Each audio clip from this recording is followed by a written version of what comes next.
أعوذ بالله من الشيطان الرجيم. بسم الله الرحمن الرحيم.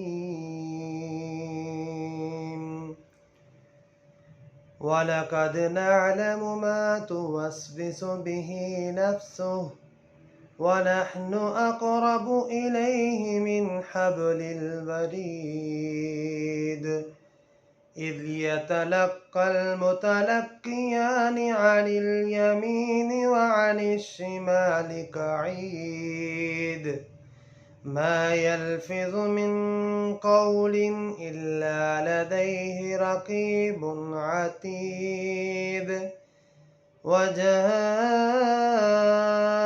سكرة الموت بالحق ذلك ما كنت منه تحيد ونفخ في الصور وذلك يوم الوعيد.